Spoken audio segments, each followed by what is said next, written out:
Ini daripada Suhana. Beliau berkongsi peristiwa ini yang mana Suhana katanya, saya dahulu Casey pernah memakai susu. Oh, kisah menarik Tapi bukanlah susu saya pakai ni, dia cucuk sana, cucuk sini, tidak. Tapi susuk lebih kepada susuk penyeri muka, supaya orang-orang yang bekerja dengan saya senang untuk bekerja dengan saya. Ini pun saya telah pun berjumpa dengan seseorang dan orang ni memberi saya sesuatu. Dia panggil susuk penyeri muka. Ini bukan susuk untuk cantikkan diri untuk masuk Miss World, Miss Universe katanya. Tidak. Hihihi. Dia ketawa. Tetapi saya akur. Perbuatan saya ini salah. Tapi waktu tu saya langsung tak fikirkan tentang apa yang saya lakukan. Jadi kata Suhana, saya berjumpa dengan seseorang memberi saya sesuatu dan saya memakai susuk ini dengan membaca dan menyapu air ini ke muka saya. Jadi pantang larang saya tak banyak. Tak macam pemakai susuk untuk cantikkan wajah. Pantang larang saya ni bila saya memakai susuk ni. Pertama sekali, susuk ini sekali lagi penyeri muka. Supaya orang senang bekerja dengan saya. Bukan nak buat orang suka dengan saya, tidak. Tapi orang bila bercakap dengan saya, orang bila berbual dengan saya, hal-hal pekerjaan akan rasa senang. Jadi saya pun tak susah nak buat keputusan untuk melakukan apa yang saya nak buat di tempat saya bertugas inilah. Jadi orang senang melayan dia, memahami dia dan sebagainya. Jadi pantangnya, bila saya memakai susuk ni, saya tak boleh... Pantangnya bila saya memakai susuk ni, saya tak boleh makan buah labu. Katanya di sinilah. Saya fikir balik, seumur hidup saya, sekali dua je lah saya makan buah labu. Jadi pantangnya memang bolehlah saya laksanakan. Dipendekkan cerita, saya pun pakailah susuk penyeri muka. Ada air yang diberikan, ada beberapa bacaan yang harus saya lakukan. Kemudian saya ambil, dibuat pada waktu malam, depan cermin, ambil air itu, dah tuang dekat telapak tangan, kemudian baca dan sapu. Sapunya tak boleh sapu macam splash. Tak boleh terus ambil air itu renjis dekat muka. Tapi harus mula daripada atas dahi, diurut ke tepi, menghala ke telinga, sampai ke bawah dagu. Kemudian dari dagu naik atas terus melalui bibir dan melalui hidung, mata dilap, kemudian ikut pipi dan turun balik ke dagu, naik ke telinga tepi dan langsung ke dahi di mana kita mula mengurut wajah kita. Lakukan perkara itu, saya buat sebanyak 3 kali dan bacaannya juga, barulah saya boleh tidur. Esok bangun pagi, saya tak boleh mandi basah muka, tak boleh. Mandi basah tubuh, okey. Jadi untuk lebih kurang dalam masa beberapa hari yang ditetapkan di sini, untuk beberapa hari wajah saya tak boleh basah air bila mandi, hanya tubuh saya sahaja. Nak basah rambut, okey, asalkan tak kena pada wajah saya. Selepas saya memakai penyeri ini, saya dapat lihat perbezaannya, Casey. Bukanlah sebelum ni orang benci pada saya. Tapi orang lebih mudah nak terima keputusan saya, terima pendapat pandangan saya. Orang lebih senang dengan apa yang saya buat.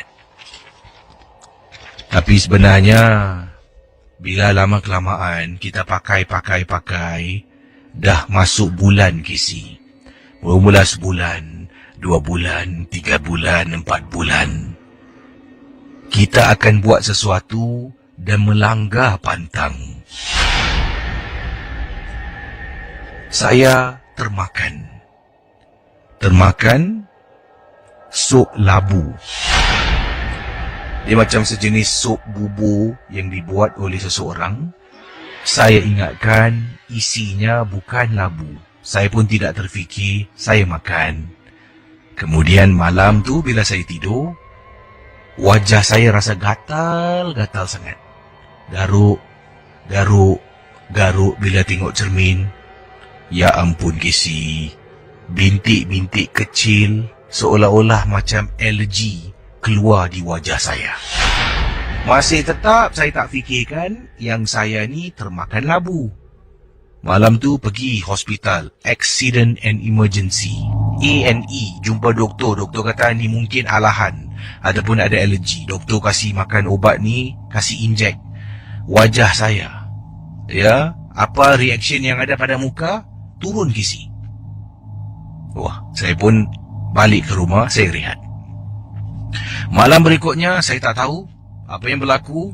Tengah duduk, tiba-tiba saya dengar dalam bilik tidur saya suara orang menangis kisi. Saya berada dekat ruang tamu sedang menonton TV. Dalam bilik suara orang nangis. Pada mulanya saya ingatkan tangisan tu datang daripada TV. Tapi rasa pelik pula. TV tu sedang iklan. Iklan bunyi suara menangis. Iklan bertukar kepada iklan yang lain, suara menangis tetap kedengaran. Saya perlahankan TV. Bila dengar betul-betul suara tangisan tu datang daripada bilik tidur saya, kisi. Saya menjenguk dekat dalam bilik, tak nampak orang. Saya bangun, beranikan diri pergi dekat dalam bilik, buka lampu bilik, memang tak nampak orang. Saya jalan balik nak duduk dekat ruang tamu. Lampu dalam bilik yang saya hidupkan, tiba-tiba macam ada orang tutup lampu tu. Suis mati.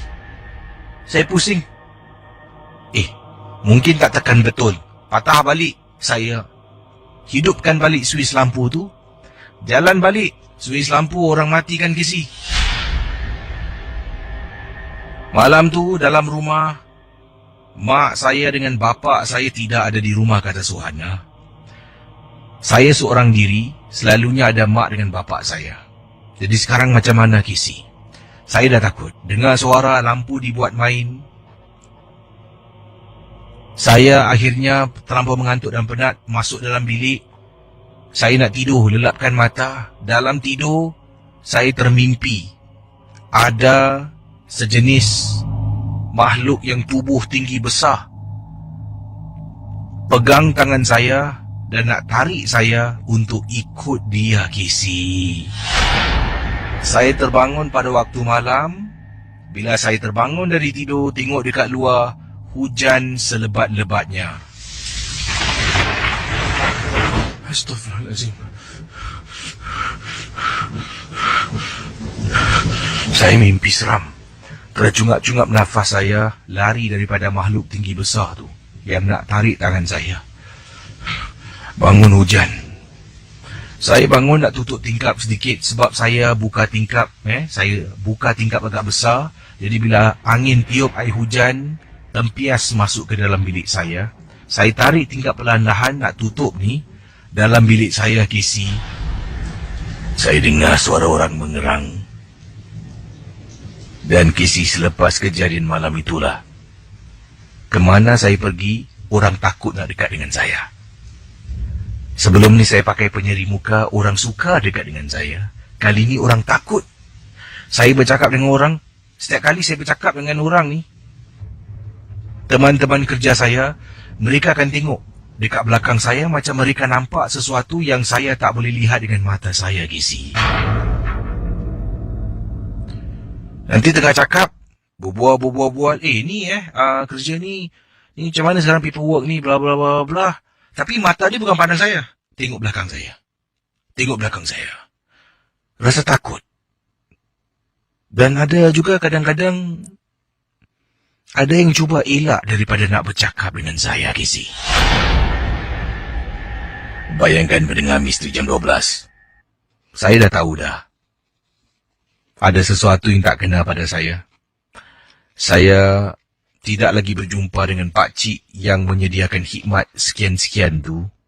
Saya pergi berubat untuk membantu saya supaya jin yang menghantui hidup saya ni dapat dihalau keluar dan tidak lagi mengikuri ke mana saya pergi. Sampaikan pada satu hari, mula-mula tak ada rasa takut, cuma perasaan ni macam, kenapa orang benci dengan aku? Kenapa orang takut dengan aku? Apa yang orang nampak, Saya berada di dalam tandas. Ya, ini saya sedang menonton wayang dengan kawan saya. Kau tunggu kejap, Aku nak pergi toilet lah. Kawan saya tengah duduk, tonton wayang, saya keluar. Kisi tahu tandas dalam wayang ni ada kalanya seram, sunyi. Saya pun pergi tandas, lepaskan hajat kecil, kemudian keluar sedang nak cuci tangan. Kisi saya nampak dekat atas tandas ada orang tengah duduk. Tapi bukanlah nampak begitu jelas. Macam tengok cermin, nampak tidak. Tengah tengok bawah, tangan tengah cuci. Bila pandang dekat bawah tu, mata kita masih dapat lihat cermin. Refleksi cermin nampak dekat atas pintu tandas. Ada orang tengah duduk. Saya jalan keluar daripada tandas di Pawagam. Kembali ke tempat duduk saya, duduk sebelah teman saya. Tengah duduk tengok wayang, teman saya boleh nampak tutup hidung. Kemudian dia keluarkan perfume dalam beg. Ada perfume, dia spray dekat jari, sapu bawah hidung dia. Saya pusing tengok, kenapa engkau? Kau okey tak?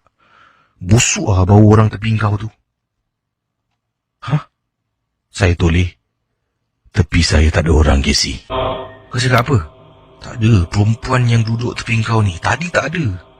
Sekarang datang, busuk betul lah bau dia. Depan tu tak ada orang duduk. Jom, kita duduk sana. Teman saya nampak, Casey. Saya berjumpa dengan seorang tukang ubat. Dan ia memakan masa untuk saya lepaskan diri daripada diikori oleh makhluk ini. Saya betul menyesal. Perbuatan saya ni memakan diri saya. Terima kasih dan selamat tengah malam. Assalamualaikum KC dan para pendengar Misteri Jam 12. Waalaikumsalam mana. Saya ni menetap di Tampines. Saya tak perlu bilanglah blok kat mana. Dan saya ni juga ada satu tabiat yang buruk lah yang saya nak wawarkan ni. Saya ni kuat merokok. Namun begitu, saya tak dibenarkan merokok kat dalam rumah. Saya hanya dibenarkan merokok sama ada di luar rumah ataupun di bawah kolong blok yang mana tempat saya menginap tu. Jadi saya ni tinggalnya di tingkat 5. Kadang-kadang nak naik tu, kalau rasa macam nak exercise, saya naik tangga. Tapi kalau rasa-rasa malas tu, saya naik lift sajalah. Dan untuk pengetahuan semua, masa saya pulang tu selalunya bila saya habis kerja pada pukul 9 malam. Tapi pada minggu yang lepas saya pulang dalam pukul 5 petang. Sebab bos kasih balik awal, jadi saya balik awal lah. Balik awal perlu saya mulakan tabiat buruk saya. Saya perlukan merokok dulu sebelum masuk ke dalam rumah. Langsung saya pergi ke bawah kolong blok. Saya merokok terlebih dahulu. Dan sedang saya menghirup rokok saya itu, saya disapa oleh seorang wanita di belakang. Harap maklum masih lagi dalam keadaan petang tu. Saya toleh ke belakang lah. Wanita tu cakap, "Hai!" Begitu saja. Memang agak lucu saya dengar suaranya begitu. Saya toleh ke belakang dan saya melihat wanita tersebut. Tak pernah saya lihat wanita ni. Wanita tua, Kisi. Wanita tua yang berambutnya uban, berpakaian seperti nyonya, dan saya anggarkan beliau dalam keadaan 60-an, 70-an begitu. Baru saya faham apa beliau menunjukkan saya hand signal. Beliau tu sebenarnya bisu orangnya. Dan saya anggarkan beliau tinggal di sini tapi tak pernah saya melihat beliau. Jadi saya tanya, "Auntie, where you live?" "Hai." Begitu saya jawapannya. Dan beliau tunjukkan di tingkat atas, di tingkat blok itu. Saya muskil, tak pernah saya nampak wanita ni. Dari mana ni katanya? Dah lama juga saya tinggal kat blok ni, tak pernah lihat wanita setua ni. Mungkin dalam firasat saya fikirkan hari ni saya pulang awal. Mungkin pertama kali saya melihat wanita ni, selalunya saya pulang malam kan. Dan mungkin juga masa inilah pada 5 petang wanita ni mengambil masa untuk bersiar-siar di kawasan blok saya. Saya tak berkata apa-apa, saya cuma senyum dan melambaikan tangan ke arahnya dan sambung tabiat merokok saya. Pada keesokan harinya, ialah saya sudah lupakan peristiwa tersebut. Pada saya, dalam penekanan saya itu adalah peristiwa yang biasa saja. Keesokan harinya saya pulang seperti biasa pada pukul 9 malam, langsung ke bawah kolong blok. Dan seperti biasa saya memulakan tabiat saya itu. Dan bayangkan keadaan bawah kolong blok itu amat berbeza sekali. Kalau di sebelah petang, yang mana setelah pun saya katakan awal tadi, amat terang. Keadaan budak-budak bermain bola sepak di bawah, ada yang bermain takraw. Di sebelah kanan ada orang-orang suri rumah berbual antara satu sama lain.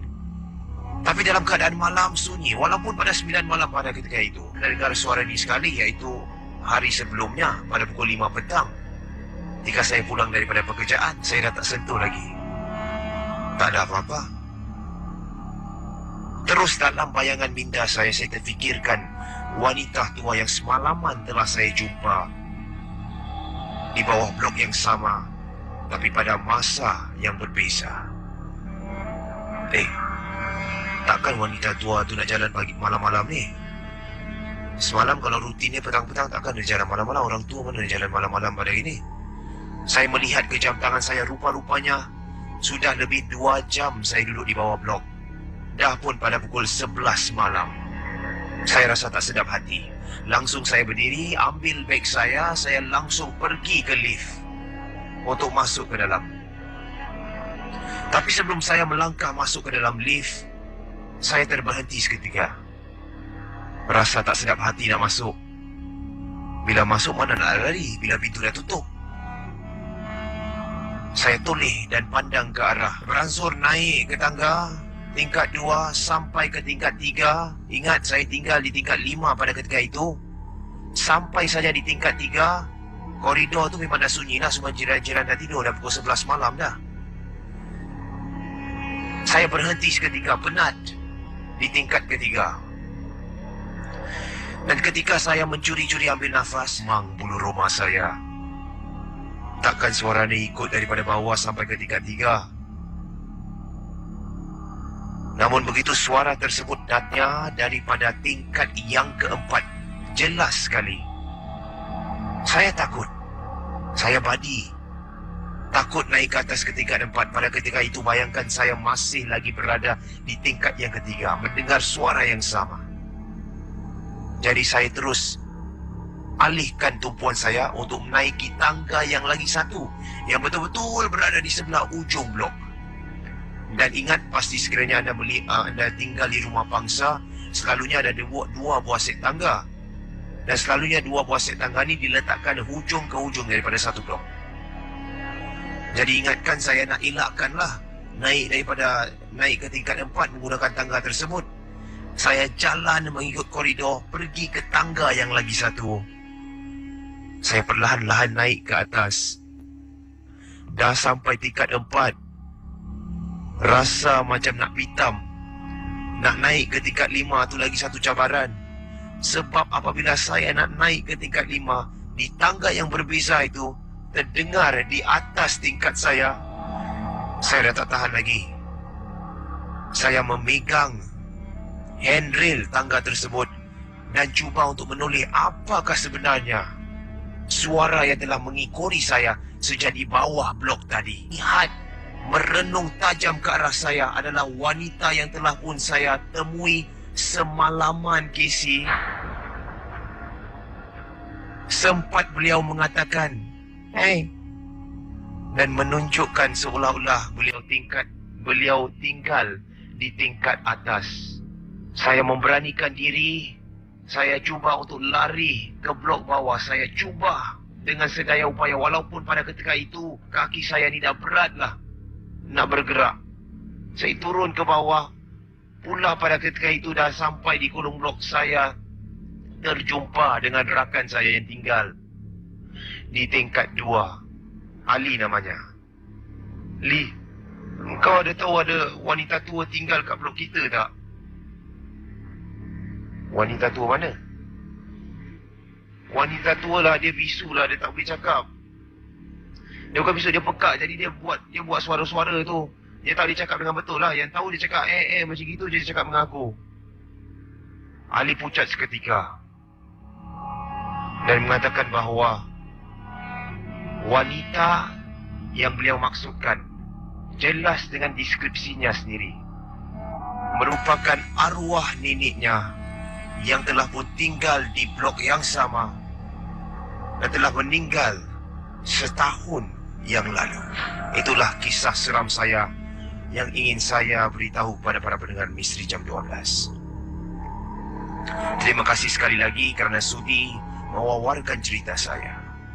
Okey, rakan-rakan yang lain boleh hubungi saya 669118997. Hello, selamat pagi. Selamat pagi. Hai, siapa bercakap ni? Utara.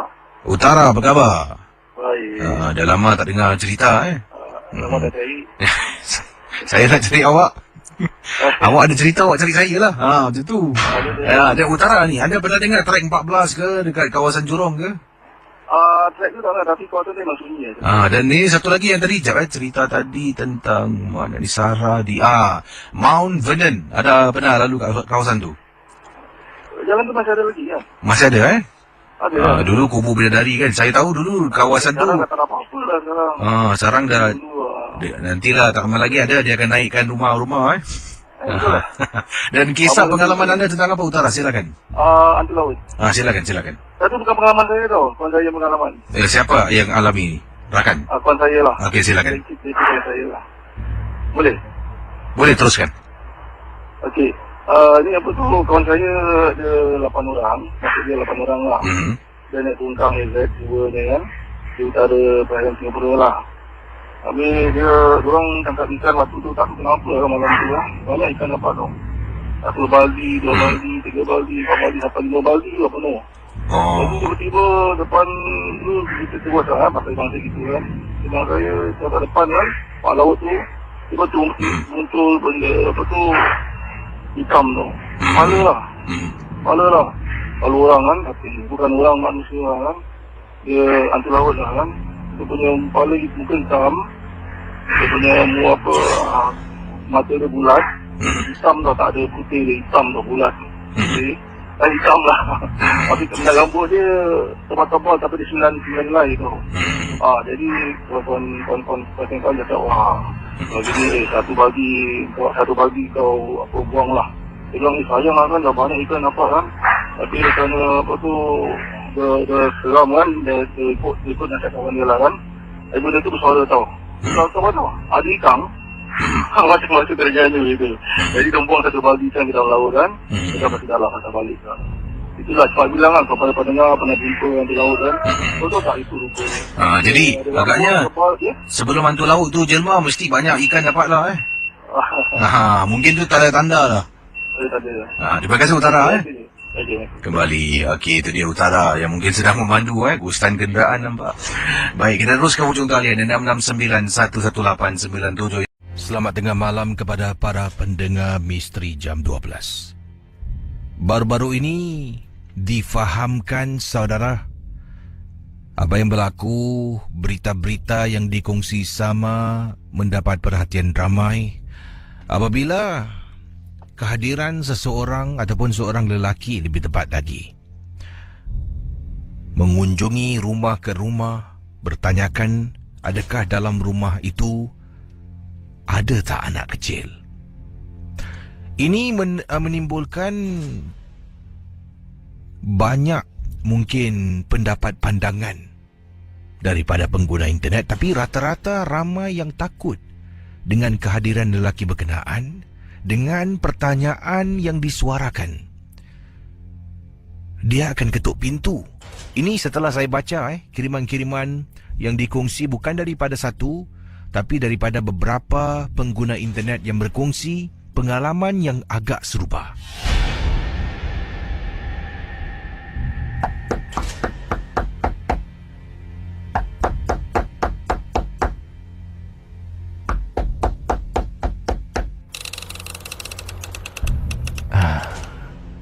Cik, ada apa, Cik?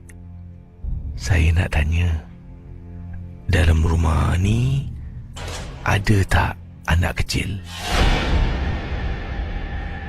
Pendengar Misteri Jam 12, itu secara apa yang saya tahu selepas saya membaca pengalaman-pengalaman yang dikongsi sama melalui, khususnya melalui Facebook. Dikatakan, difahamkan lelaki berkenaan ketuk pintu rumah dan bertanya dalam rumah tu ada anak kecil atau tidak.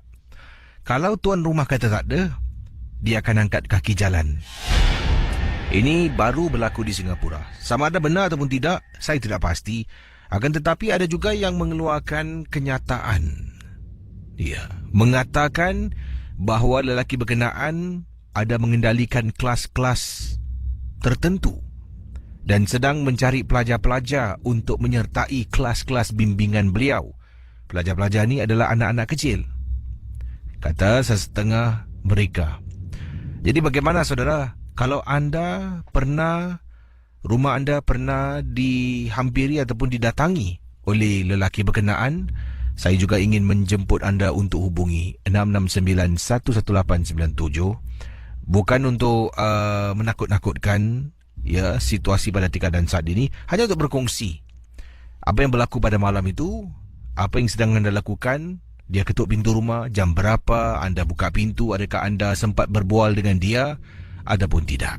Kalau ada, boleh hubungi saya. Kalau tidak, boleh juga berkongsi pengalaman anda melalui Facebook Ria 897. Private message boleh anda kirimkan berkenaan dengan hal ini saja. Daripada Samdi katanya, apa khabar Kisi? Nama saya Samdi. Saya ingin ketengahkan satu pengalaman peristiwa yang menyeramkan. Kebelakangan ini anak saya kalau balik sekolah lah, kalau dia ada CCA, dia akan balik sekitar 7 lebih malam. Dan bila dia balik lewat tu, seringkali dia katakan, anak saya dalam lift kadang-kadang terdengar bunyi perempuan menjerit ataupun perempuan meringik macam tu lah. Dan rasanya seram. Kadang-kadang bila dia balik tu, saya tanya kenapa tercungap-cungap. Dia kata dia naik lift, dia naik tangga, tak naik lift. Jadi saya bila tanya lagi, dia kata dia takut dengar suara yang sama.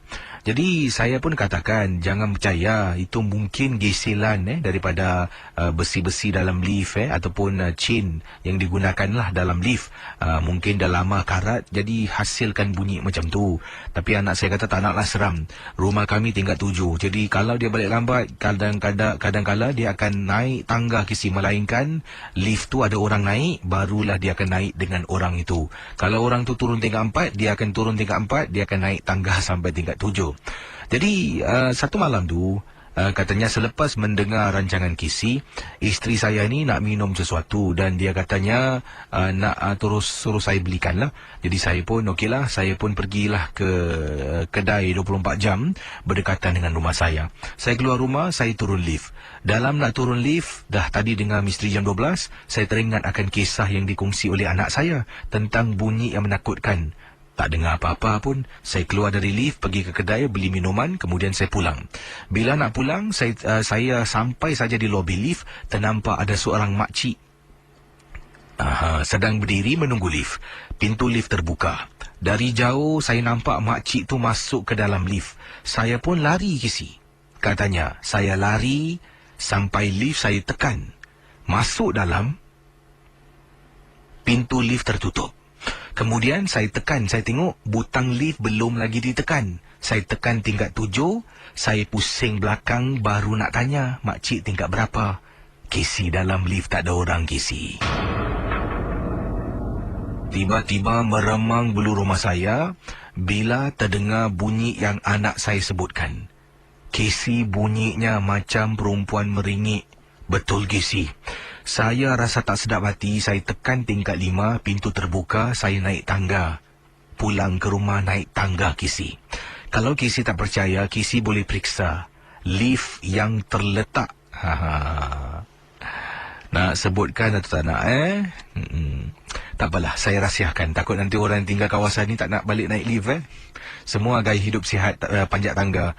Baik, saya tak nak beritahu anda lift di bahagian mana, siap dengan nombor blok dan siap dengan lift A ke B ke C ke D lagi Nanti akan saya kembali selepas pesanan-pesanan ini dengan lebih banyak kisah dalam rancangan Misteri Jam 12. Okey, pendengar Ria 897, banyak kisah yang saya terima pada tengah malam ini dan macam-macam pengalaman yang diketengahkan oleh pendengar-pendengar Ria. Saya juga ada terima kiriman email dari pendengar-pendengar di luar Singapura semalam dan juga ada beberapa kiriman yang saya terima awal tadi. Dan kisah yang diketengahkan tadi, lift, anak beritahu bapa tak pernah percaya. Selalu macam tu lah Bapa takutlah, kau ni penakut lah, janganlah fikir bukan-bukan. Tapi bila dah terkena, barulah kita faham sebenarnya anak kita apa yang dia rasakan memang menakutkan.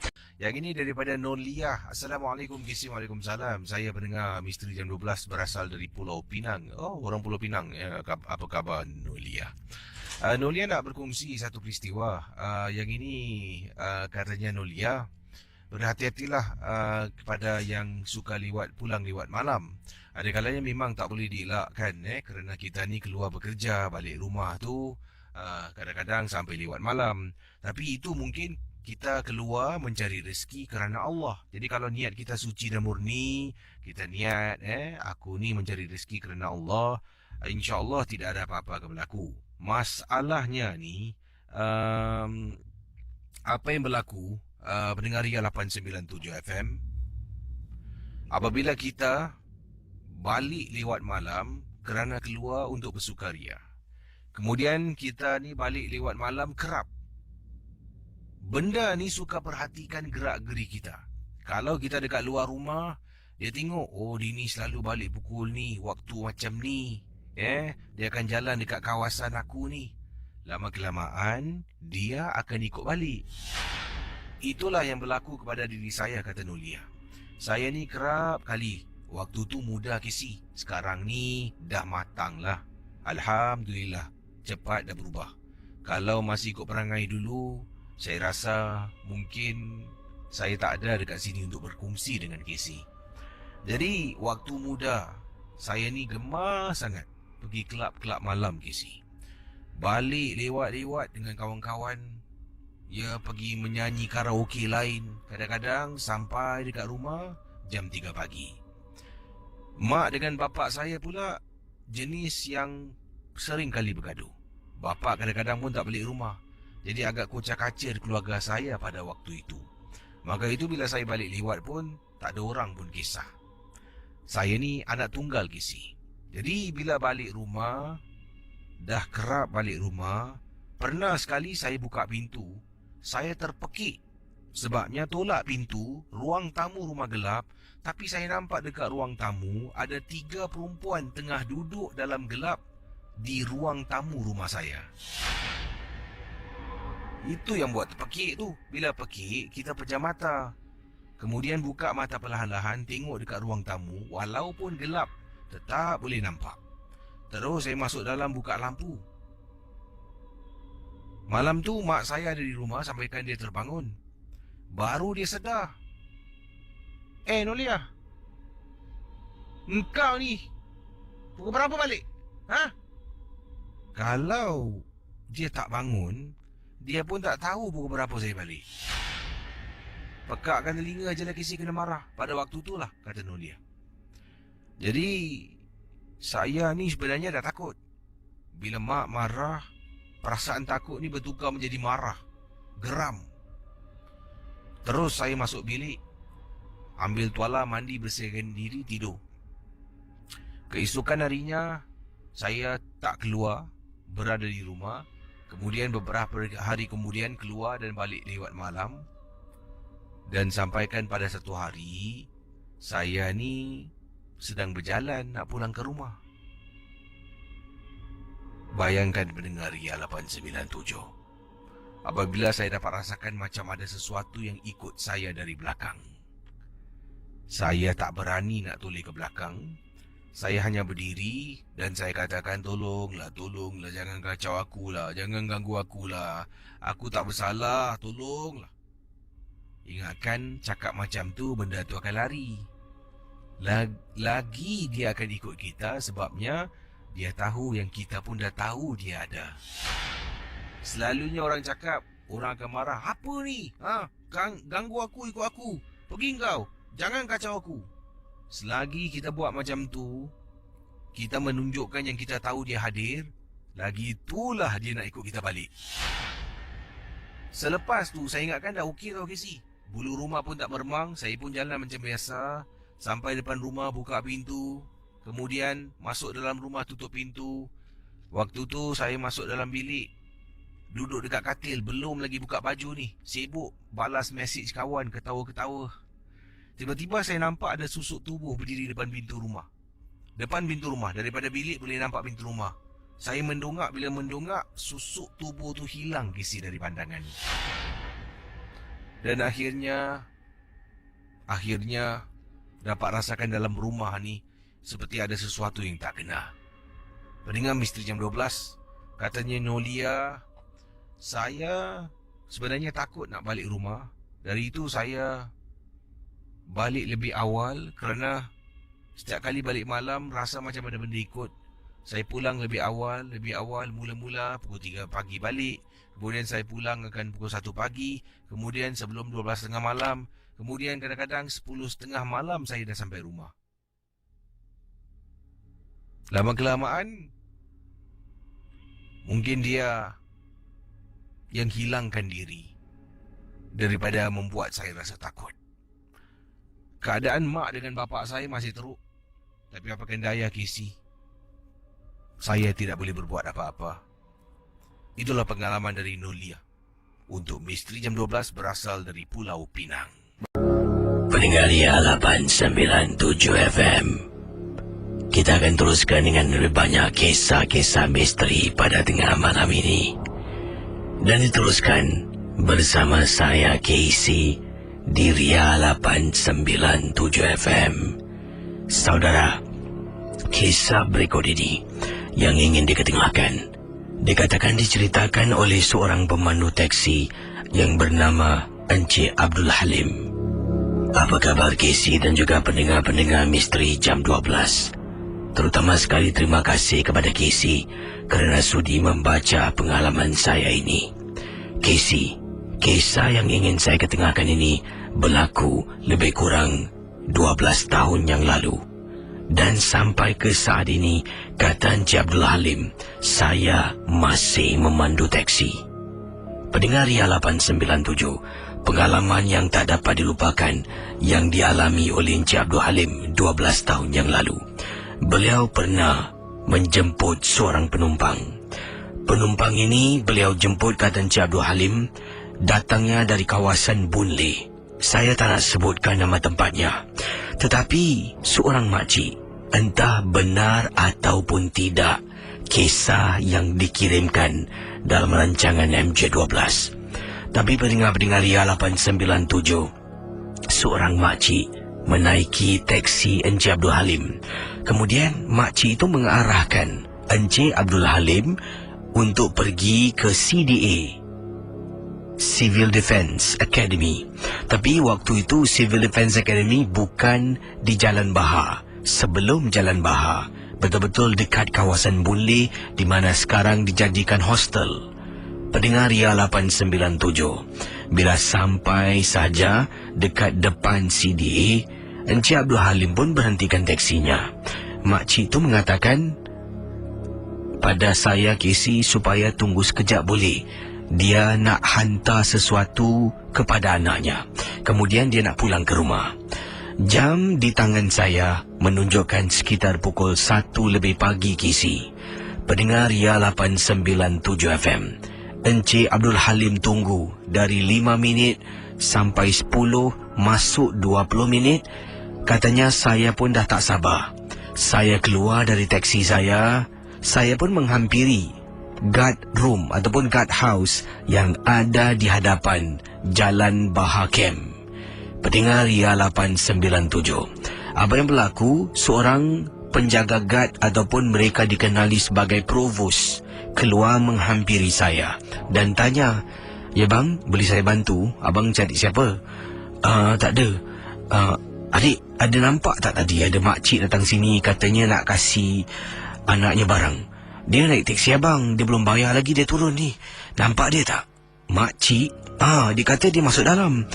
Sekejap Jadi pendengar Ria 897. Kata Encik Abdul Halim, Provos masuk ke dalam, tanya rakan-rakan yang lain. Tidak seorang pun tahu ada seorang makcik masuk ke dalam. Sampaikan seorang sarjan keluar daripada guard room dan bertanya kepada Encik Abdul Halim. Jadi seorang sarjan keluar. Sarjan tu berada di dalam kawasan setelah dilaporkan dan mereka rasakan mungkin makcik itu masuk ke dalam kawasan tanpa izin. Jadi akhirnya pendengar Ria 897, setelah lebih kurang 10 minit Encik Abdul Halim katanya berdiri di depan pintu, depan pagar nak masuk ke civil defence. Akhirnya mereka mengatakan melihat daripada kamera lita tertutup, mereka tak nampak pun orang keluar dari teksi dan Casey. Cuba Casey bayangkan bila sarjan mengatakan dari CCTV nampak teksi saya berhenti. Nampak Casey, teksi saya bergerak dan berhenti.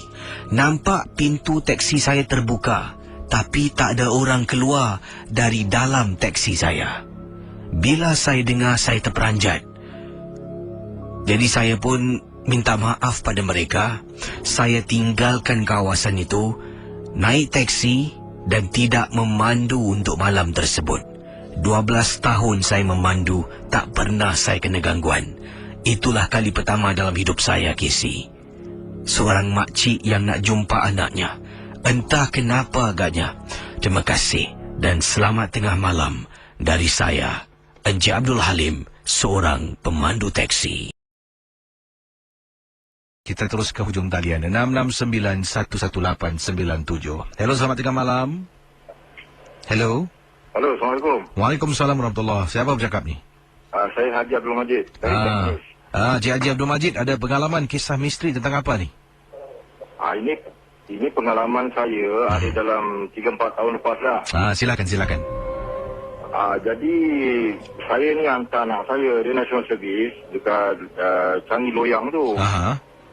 Jadi bila dah hantar anak saya dalam pukul 11 lebih, kat situ ada camp kan. Sekarang dah kapal terbang itu lah. Jadi dekat situ ada satu batu tau. Batu tu dia akan menyerupa betul-betul macam kepala orang. Jadi orang rumah saya ni bilang pergi empit batu tu. Dia pergi tengok lah batu tu. Pergi tengok sekali bang, batu tu macam ada rambut lah. Jadi lepas tu saya bilang jalan sudahlah. Jadi saya balik lah. Yang saya duduk di betul ini mana company lah. Blok lain. Jadi bila sampai kat rumah, saya tengok rumah saya lain macam aja tau. Mati dah naik merah semua. Sekali dia menilai ya. Jadi bila dia menilai ni, saya bilang ni dia yang benda mengikut lah ni kan. Jadi saya pun baca lah apa yang kita tahu kan. Saya nampak benda tu okey lah, alhamdulillah lah hilang terus. Lagi satu kes yang berkenaan ini Mount Pleasant tu kan. Situ memang betul, situ kubur Cina tu. Saya tahu tepat dia. Saya pernah cari durian kat dalam tu. Anda masuk. Jam berapa tu awak cari durian? Ya? Pukul berapa cari durian? Saya cari durian kat dalam tu. Banyak durian dalam tu. Awak cari apa? Waktu pagi ke petang ke malam ke macam mana? Saya selalu cari 2 pagi 3 pagi cari durian lah. Oh, 2 pagi dekat lampu sulung. Okey, terima kasih bang Satu yang kedua tu berkenaan dengan Cik Sri kan daripada mana? Daripada Germany tu kan. Itu semua dia berkafal banyak-banyak. Oh, ini yang semalam tu lah, semalam Kenapa orang yang nak mati tu kita tak boleh panggil balik. Yang pertama sekali dia sudah ada dalam alam kubur. Kedua selepas alam kubur baru pergi ke alam barzah. Yang boleh kita panggil cuma para syuhada atau ambiak saja. Itu saja ingatkan dia Terima kasih sama-sama. Assalamualaikum. Waalaikumsalam warahmatullahi taala wabarakatuh. Silakan 669-11897. Yang ini pula kiriman daripada seorang pendengar. Yang ini daripada siapa ni? Ini dia. Okey. Namanya Azlan. Azlan berkongsi pengalaman. Ini kisah berlaku 4 tahun yang lalu. Sekarang saya dah berpisah dengan isteri saya. Saya terperanjat sebenarnya, tergerak hati pada suatu malam apabila isteri saya sedang mandi. Saya periksa telefon bimbit isteri saya. Saya baca mesej yang ada dan alangkah terkejutnya apabila isteri saya sedang berurusan dengan seseorang nak kenakan saya, Kesi. Dan sebenarnya saya dah terkena banyak sangat makanan-makanan yang dimasak oleh isteri. Kuasa Allah, Kesi, isteri buat saya memang benar. Kebelakangan waktu itu saya dapat rasakan agak lain sedikit perbuatan saya melayani isteri saya ni. Saya lebih takut. Lebih takut dan lebih mendengar kata-katanya. Segala duit yang saya ada saya akan serahkan kepadanya. Dan saya terkejut. Sebenarnya ia menjadi satu pembuka mata bila saya periksa mesej isteri. Antaranya yang boleh saya katakan adalah penukaran pembacaan mentera. Dengan seseorang menghantarkan mentera tersebut, isteri saya akan gunakan mentera itu sambil dalam kiriman mesej berikutnya tu cara-cara untuk mengenakan. Seperti contoh, bancuh kopi, letak kopi, kemudian bancuh dengan tangan kiri. Sambil tu ludah sekali masuk dalam air, kemudian bancuh bukan ikut pusingan jam tapi anti-clockwise dan baca mentera ini. Dan ini akan membuat saya dengar kata dia, akan membuat saya ikut kata dia. Macam itulah. Dan banyak lagi perkara-perkara yang lain yang dilakukan oleh isteri bila saya nampak saya terperanjat. Bila tengok SMS yang dihantar tu, dah lebih kurang hampir setahun, Kisi, perkara ini berterusan. Dan malam tu baru saya dapat tahu isteri keluar dari tandas bila dah sedar perkara itu berlaku. Sebabnya ibu saya ada menegur. Ibu saya kata, "Lan, ibu tengok engkau dah berubah. Engkau ni macam lemah sangat. Dulu engkau ada juga datang rumah ibu seminggu sekali. Sekarang nak cakap sebulan, 2 bulan sekali pun susah. Apa jadi dengan engkau?" Dan saya selalu beri alasan saya penat. Saya penat, saya kerja banyak kerja. Hairan bila nampak benda tu, saya tunjuk pada isteri. "Ini apa awak buat ni? Ini apa?" Isteri diam. Isteri terus menjadi birang dan marah saya. "Abang tak ada hak periksa SMS saya." Kisi, setelah saya dapat tahu perbuatannya, saya seolah-olah sedar dan terkeluar daripada perasaan takut. Setiap bacaan yang dia kenakan pada saya, setiap itulah darah saya menjadi kotor dan kotor dan kotor. Akhirnya dipendekkan cerita, saya tak nak beritahu apa yang berlaku selepas itu. Saya berpisah dengan isteri. Tapi dalam proses perpisahan, proses itu juga saya berjumpa dengan ibu saya. Ibu saya jumpakan saya dengan seorang ustaz. Ustaz baca doa, saya muntah, Kisi. Macam-macam benda keluar dari mulut saya. Antaranya gumpalan-gumpalan rambut hitam yang ada dalam badan. Bagaimana benda tu boleh masuk, Kisi? Itu semua daripada memakan makanan yang disajikan oleh isteri, meminum minuman yang disajikan oleh bekas isteri saya. Betapa zalimnya beliau. Terima kasih. Selamat tengah malam, Kisi. Baik, itu kisah daripada seorang suami bernama Azlan tentang bekas isterinya yang telah pun ialah membuat dia selama setahun. Jadi kalau kita nak dapat bantuan macam-macam cara, macam-macam cara. Antaranya inilah Encik Azlan, dia tergerak hati untuk membaca mesej isteri beliau dan dia terperanjat sebenarnya apabila ternampak mesej antara isteri dengan seseorang dan seseorang itu mengarahkan isterinya cara-cara untuk melakukan santau pada suami. Dia terkejut, terkejut sangat-sangat. Saya pun, kalau jadi beliau macam tu, dahsyat, terkejut, terperanjat lah. Jadi reaksinya terus marah isteri. Isteri dah bersalah. Ni biasalah, manusia mana kalau dia dah salah, dia tetap akan marah. Tak ada hak nak periksa SMS. Engkau tak ada hak nak buat aku macam tu. Hak nanti aku kahak muka. Dahsyat betul lah. Kenapa lah sampai gitu sekali Kalau ia pun, kalau apa-apa pun duduk bawa berunding. Janganlah gunakan satu santau ni nak kenakan suami supaya suami dengar kata suami serahkan duit. Ayolah, dulu sebelum kahwin buat janji dulu. Awak kalau kahwin dengan saya, awak boleh tak serahkan duit, awak dengar kata saya. Kalau suami tu kata bakal tu kata tak boleh dan out you go, cari orang yang lain lah yang akan ikut turut kata Macam-macam kes manusia dalam dunia ni. Hai. Silakan 669-11897 669-11897. Private message saya terima datangnya daripada mana ni? Razif. Katanya Razif, Assalamualaikum Casey. Waalaikumsalam. Nenek saya suruh kongsi dengan Casey. Okey. Terima kasih pada Nenek Razif. Katanya nenek saya yang bernama Puan Hasna Nuriyah berkongsi pengalaman. Harap Casey dapat bacakan. Okey, terima kasih pada Ni Asna kerana suruh cucu bernama Razif kirimkan private message kepada saya di sini. Katanya nenek saya ni dia pernah diikori oleh Pontianak bila balik rumah. Waktu tu dia adalah seorang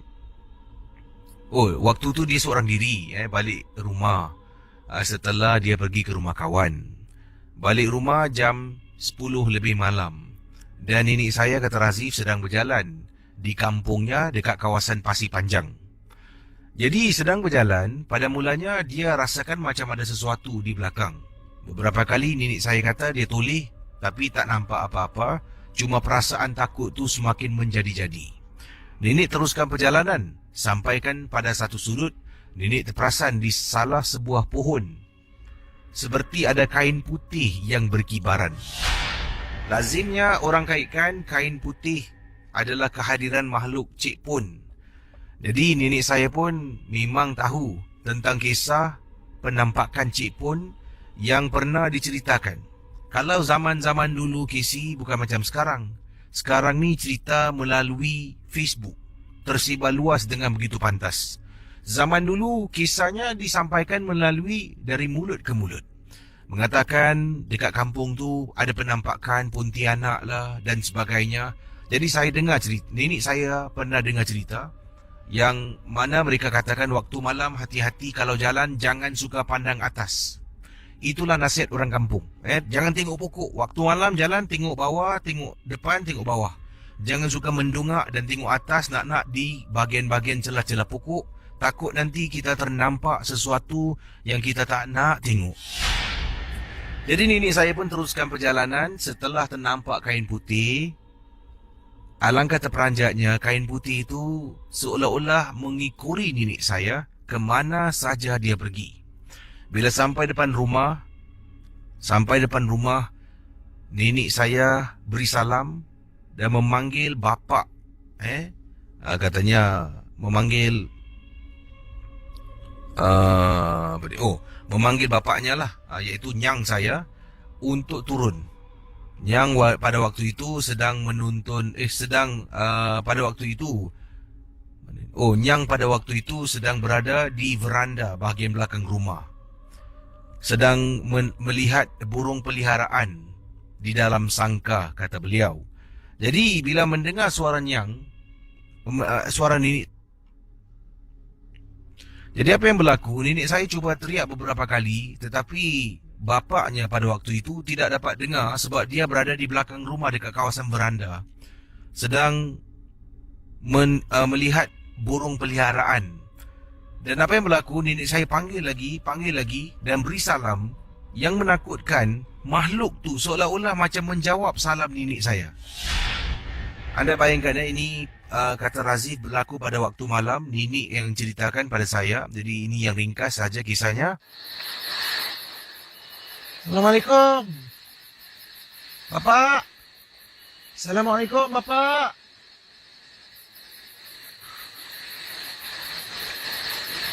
Kenapa agaknya nenek tak masuk? Kerana bila cerita tentang penampakan makhluk Pontianak ni tersebar dekat kampung, mereka menceritakan kalau benda ni ikut balik, jangan masuk rumah. Panggil bapak dulu. Jadi itulah yang nenek saya lakukan. Assalamualaikum. Bapak. Assalamualaikum.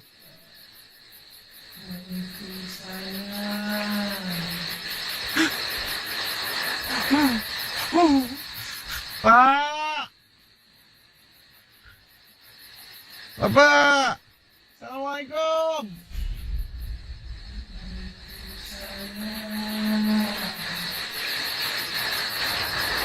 Pendengar Misteri Jam 12. 2 kali benda tu seolah-olah kedengaran seperti menjawab salam nenek saya pada waktu itu. Akhirnya nenek dah terlampau takut. Tanggalkan sepatu yang digunakan ataupun kasut alas kaki yang digunakan, naik ke atas rumah dan sedang ternampak bapa nenek saya ni bermain dengan burung di dapur, di veranda dapur. Nenek saya menghampiri. Bila nenek saya menghampiri, burung yang dalam sangkar tu seolah-olah tidak tenteram, lompat atas bawah kiri kanan dan membuat bunyi yang bising. Itulah pengalaman yang diceritakan. Tapi benda tu tidaklah sampai masuk ke dalam rumah. Terima kasih dan selamat tengah malam. Ini Razif, terima kasih atas kirimannya. Tapi banyak shorthand digunakan. Saya faham. Nak type pakai handphone ni agak susah sedikit. Tapi kalau boleh lain kali, type lah longhand. Shorthand ni susah nak baca. Baik, silakan 66911897. Yang ini kiriman dari email yang saya sempat tadi cetak, kiriman daripada Zubaida berkongsi peristiwa beliau. Katanya, Assalamualaikum KC dan juga para pendengar Misteri Jam 12. Waalaikumsalam warahmatullahi ta'ala wabarakatuh.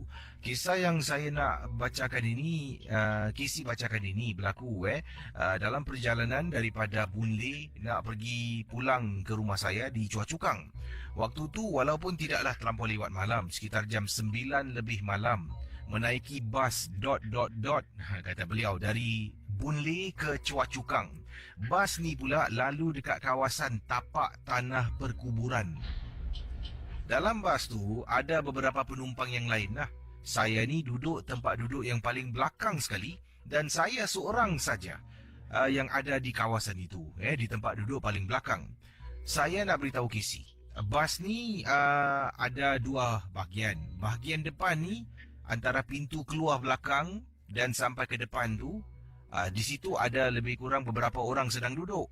Bahagian belakang antara pintu keluar belakang sampai tempat duduk belakang, cuma saya seorang saja yang sedang duduk seat paling belakang. Bas ni memandu pada waktu malam dan lampu bas tu dinyalakan lah. Lampu dalam bas tu dinyalakan dan satu lampu paling belakang sekali berkelap-kelip KC. Lampu tu macam rosak lah. Jadi saya tengah duduk dengan lampu sebelah kanan saya berkelap-kelip beberapa kali sepanjang perjalanan menuju daripada Boon Lay menuju ke Chua Chu Kang, katanya Zubaida. Peristiwa yang saya nak kongsi ni, saya tak tahulah apa yang berlaku sebenarnya. Tapi waktu tu, saya sedang terlelap seketika. Bila bas tu memandu dekat kawasan tapak tanah perkuburan ni, rasa seram, rasa takut pun ada. Tapi dalam masa yang sama, saya mengantuk. Dan saya cuba lelapkan mata, tak nak tengok pemandangan di luar tu yang menyeramkan. Tahu-tahu, bila saya buka mata, dah nak dekat sampai stesen ataupun interchange lah di kawasan Chua Chu Kang.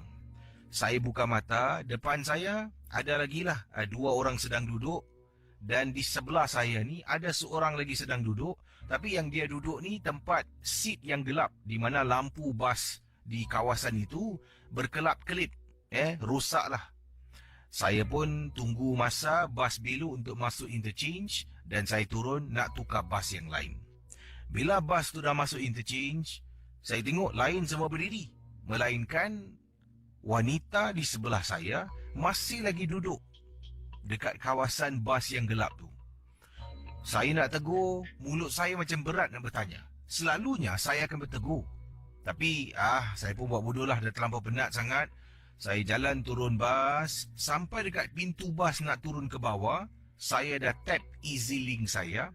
saya toleh ke belakang. Tempat duduk yang tadi saya yakin saya nampak ada orang tengah duduk, kosong. Tidak ada sesiapa pun dekat belakang. Saya berdiri agak lama tu Gisi, dekat tangga nak turun bas bahagian belakang tu. Saya tengok lagi dan tenung dan tengok, mana perempuan ni pergi ni? Kemudian pemandu bas tu, "Hello miss, you okay?" Tanya saya dekat belakang sebab saya diri lama sangat. Sorry uncle. Saya pun turun ke bawah. Bas tu berlalu pergi. Mata saya masih lagi tengok dekat belakang, tapi dah tak ada apa-apa yang saya nampak. Cuma tadilah bila saya bangun tidur, saya yakin saya nampak ada orang duduk di tempat duduk yang gelap itu. Terima kasih dan selamat tengah malam, Gisi.